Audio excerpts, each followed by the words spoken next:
welcome back to my channel. My name is Bree Buonomo. Hi if you're new here, or hey if you've been here before. And today I'm going to be doing my January recap. And if you notice anything a little bit different, I'm standing in front of my bookshelf, which I normally don't do because I usually sit in my desk behind my bookshelf. However, we're in a new office.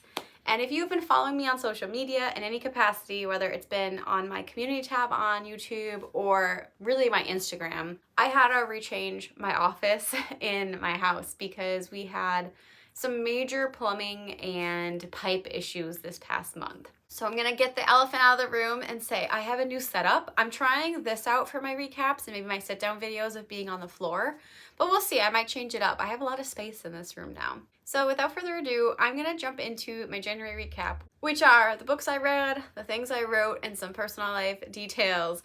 And let's just start with the personal life details this time. So yeah, I already kind of said my basement flooded, and I do have a vlog of kind of my new office and like the tour, if you will, the office tour. But I am now actually in my upstairs.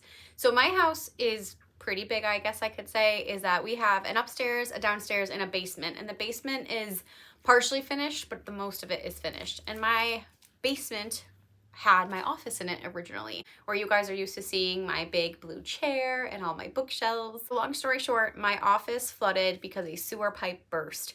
I was very lucky that it was mostly just water from the washing machine and the dishwasher that had flooded, and not really gross things. The pipe that actually broke was the one from those two areas and not the massive like sewer pipe that had burst a couple years ago. But because it flooded, my husband and I discussed it and we were like, this is the third flood, and we almost had a fourth flood because of the other pipe. And really it was my husband who pushed me, and he's like, I'd really feel comfortable. All your books are down there. Your computer that we built is down there. Like all these things that could get damaged. So we moved everything upstairs. But because of that, I ended up actually getting a goal of mine accomplished, because even though I wasn't going to be using the downstairs room as much anymore, I decided that I was going to paint it. Like, we have to take everything out anyway, and my goal, one of my 2023 goals, was to paint the library. I had it blue on the bottom and I wanted to paint the top white to really open it up and brighten that room, and I did, and it looks great. So I am going to be sharing some pictures and videos when I have my vlog that goes up, which hopefully will be next week. So if you're interested in that life drama, then stay tuned for that vlog. It is probably one of my worst vlogs because it was so chaotic and I was so stressed, but we survived. We made it through the month of January.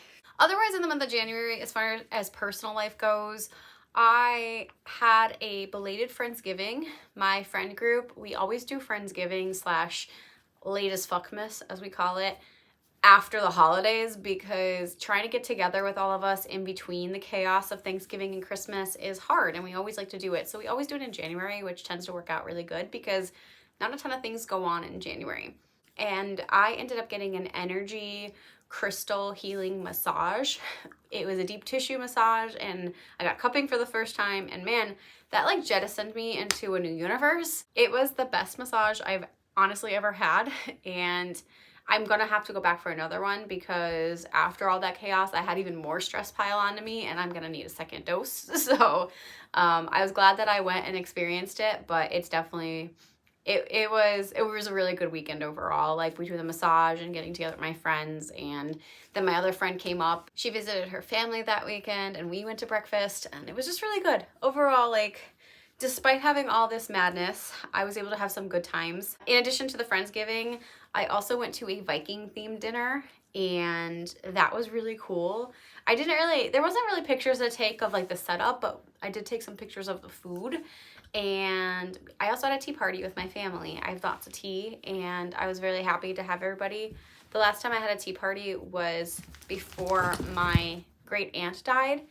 And she was always a huge proponent and supporter of my tea parties, and I never got to have one before she passed away at the end of 2021. So this was the first one I had without her, and I did put a little like offering to her in the corner of my, like where everyone was gathering, and it was kind of like freaky, and also like I feel like she was just there with us because as the last people were walking out of my house for the tea party, I had lit a candle and that candle went out completely.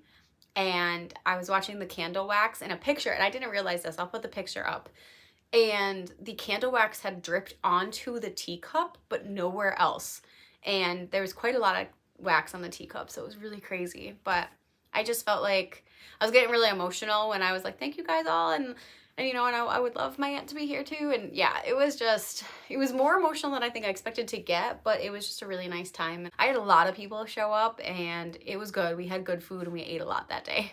There's probably some other things. I started watching Modern Family.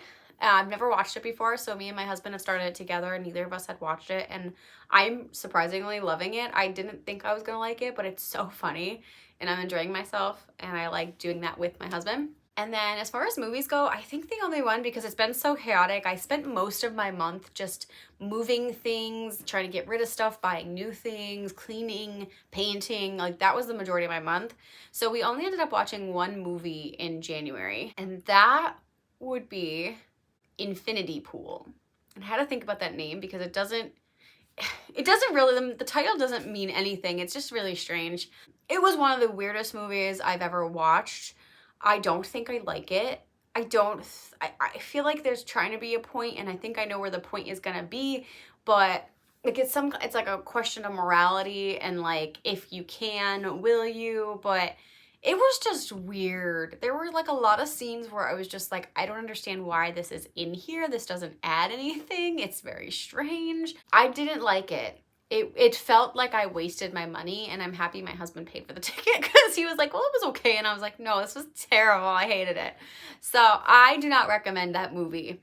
That is just my opinion. Infinity Pool was trash. So don't waste your money. Don't waste your time. All right, and now we're gonna move into the books that I read, because I don't have many of these. I have 5 books that I read in the month of January. The first one I'm gonna start off with was the poetry collection Homebody by Rupi Kaur. This, I believe, is like her 3rd or 4th collection. I can't remember. It came out more recently. I actually liked this one a little bit more than I expected. I think I still don't really consider it like poetry. Like, when I think of poetry, I think of like extended metaphors and more structure to the poems, and these are just very pretty like captions for the most part. I don't want to trash the author because she's very popular, and I don't think she's bad like at what she does. It's just not the type of poetry I tend to like. But this collection, I felt that the poems were more relatable to me than her previous one. I read Milk and Honey, and I didn't really feel like I connected to those ones as much. But this collection was pretty good. Like, there was a lot of things that I felt that I enjoyed and related to and thought it was impactful. There are still times where there's some poems that like I don't get and understand as like, you know, someone who hasn't experienced something, but this one just had a lot more to offer, and I would probably pick up another one by her. Now that I gave her a second chance, I think maybe the next one she comes out with, I would probably also read. Then, like, the first book of the year that I binged was Goddess in the Machine by Laura Beth Johnson. This is a duology where the main character, Andra, is kind of in like a little bit of a future of the United States timeline, and her family is going to be the first to like colonize a new planet. So they all get in these pods, and they're supposed to be sent to a different planet, but then Andra wakes up 1,000 years later when she was only supposed to wake up 100 years later. So she wakes up 1,000 years later on a strange planet with strange people. Their language has evolved, so they don't always understand what they're saying, and all of the people she knew and loved are dead. So she is alone, and people just keep calling her Goddess, and she doesn't know why. So it's kind of up to her to figure out like how this new society functions, and like she understands that these are evolved from the people of Earth because they still have English language, but there's a lot of barriers that she has to overcome, and also to understand why she didn't wake up with her family only 100 years later and why it's been 1,000 years later. So I devoured this. I also have like this really pretty edition from Owl Crate, and I love the foiling. This was just so good. The audiobook is also excellent, and I would have started with the sequel immediately if I didn't have other books to read, but I really enjoyed this, so 100% would recommend. Then after I finished that book, I ended up having to read a book for my book club. I had 2 book clubs actually, and the one I read while I was painting, and that would be We Are Legion, We Are Bob. it's the same, I don't know, it's We Are Legions, like I'll put it up here. And this one is a very hard sci-fi. Like, The Goddess and the Machine is definitely sci-fi, and then We Are Bob is definitely sci-fi, but Goddess and the Machine is more stationary, whereas We Are Bob is more intergalactic. So this follows a man named Bob, who in our relative modern day, like I think it's maybe like 50 years advanced from our current society, he decides that he's going to contract with a company that will create kind of like a new body, a new AI form of him using his current memories. So he agrees that they are going to preserve his memories and his head for potential restoration should the technology become available after he dies. And then shortly after he signs this contract, he ends up getting into a car accident and dies. However, he isn't resurrected for like another 100 years after this.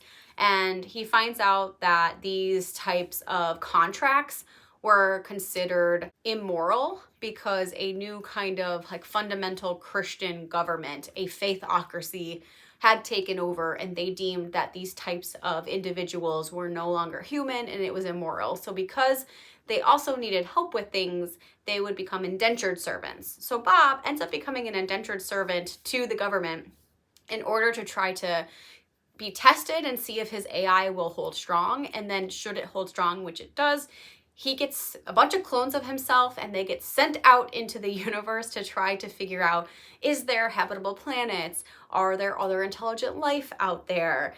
Is, other countries, because they've been at war for the last years because the world is dying and they need to get off the earth. Like, are there other countries that have like sneakily put people into space? So there's all these things, and it is a really fun time.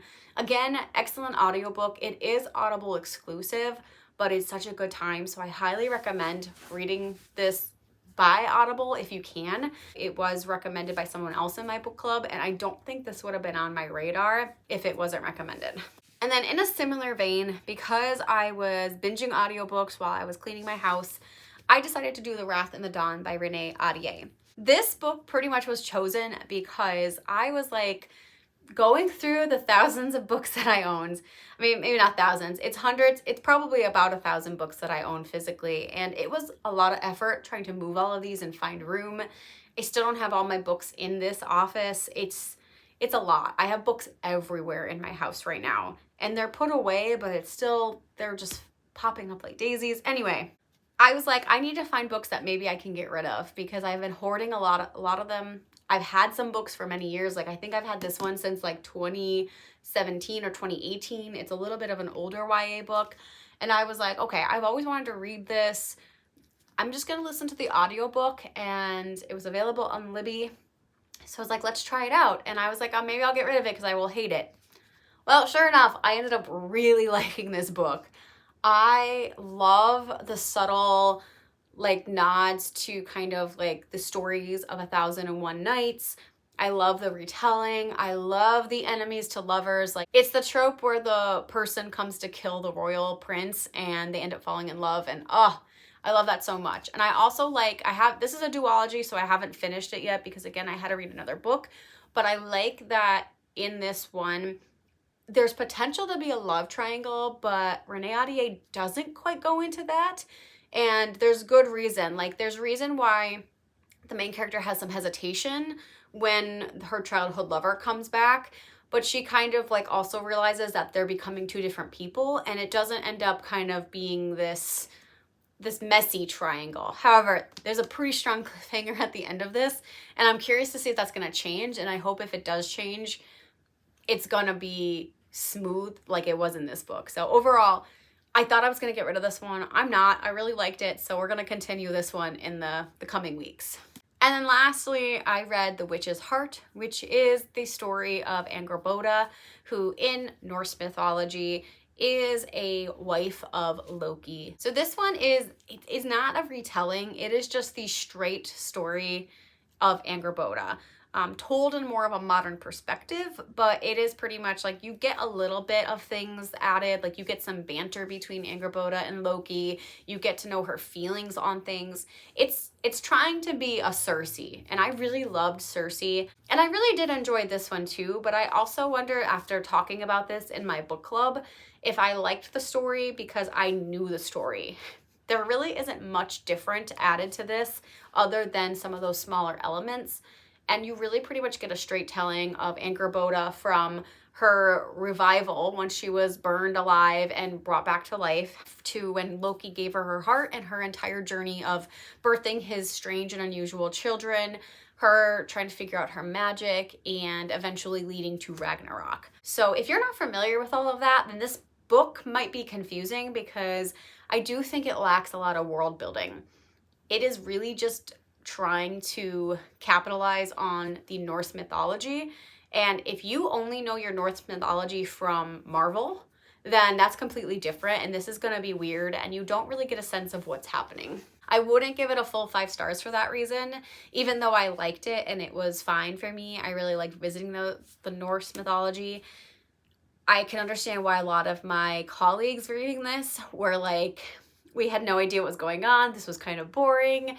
Like, I don't get a sense for any of the characters. I don't get a sense for the world. Like, are we in Asgard? Are we in Midgard? Like, where are we? So yeah, there was just, I could see why people might not like this. And if I'm going to compare it to Cersei, then I still think Cersei does a much better job of expanding on the myth that was already there. Whereas The Witch's Heart is pretty much just the myth told by someone in our time versus ages ago. And I did start other books during the month, but you know what? We're going to be here too long, so I'm not going to talk about those, but I will hopefully finish them and talk about them in my February recap. And then on to the things that I wrote, which again, January was not super kind to me. I started with a lot of good intentions, and I was really, that first week of January, I was like living my best life. And then the second week happened and things like hit the fan. So I didn't really write a lot. I have been doing a critique partner exchange, and I had not really gotten far because of how much time I had to take off. But by the end of January, I was able to start that critique and at least give feedback on the first 2 chapters. Thankfully, it took me forever to get there. I did continue a little bit in the short story that I would like to submit for publication, but I didn't get very far on that either. I know where I'm going with the story, so it's just going to be a matter of me sitting down and finishing it and then doing my edits and giving it to some people. So we'll get there in February. It's due at the end of the month, so I have to get it done, or else I'm not going to be able to submit it, and I won't allow that. That's my goal of the year, is to submit more. Similarly, for the rom-com, I was supposed to have the rom-com done with my friend, but my life was crazy and I couldn't write. We have 2 chapters left to write. We are very close. So I got at least 1 chapter done in January. So that made me feel good that I was being productive in some level, but I was hoping to be done with it so I can let it sit for a little while I focus on my short story and Project Mermaid. And really, the only update I have for Project Mermaid is that I wrote a little bit here and there, but ultimately I had everything paused because of my house. And thankfully, my critique partners also kind of paused with their feedback, which could have just been because I said like, hey, like things are crazy, like take your time when you need to. So I really didn't feel a pressure of like jumping back into my story immediately because they weren't reading it. And it's not quite done yet. So I was hoping that as they read it, I was going to be able to finish more chapters and get that story done so that as they would read, they would also be getting the rest of the story. So all of those goals are going to shift to February and / March for some of them, but I hope that I'm going to actually make it through. I feel much better that I will. It's just, I did not intend for January to be such a whirlwind. And when I'd say that I really had to take 3 weeks for my house, I took 3 weeks from my house. There was no way I could have made things go faster because of how much work I did. So while it might not have gone exactly how I planned it, I'm leaving January feeling again more optimistic. I do need to get some motivation back in place because my brain has been in fight or flight mode and I have not been able to sit and enjoy things. So I'm hoping that we're slowly moving past that and I'm gonna feel relaxed again. But I am hopeful for February. I have a lot of accountability buddies. I have a lot of good things coming in and I have a lot more time. It's a short month, but I don't have much planned. I have 3 things total and they're all in the first 2 weekends. So by the end of the month, I should have a lot more days to just focus. So yeah, thank you guys for listening to this video and listening to me ramble. Thank you for sticking with it. I hope you guys are doing much better in your year so far than I am. Let me know down below How did your January go? Did you meet any goals? If you set like New Year's resolutions, have you stuck with them so far? And let me know what you read or wrote. I am looking forward to hearing from you guys. So that is it for me, and until next time, I'll see you then.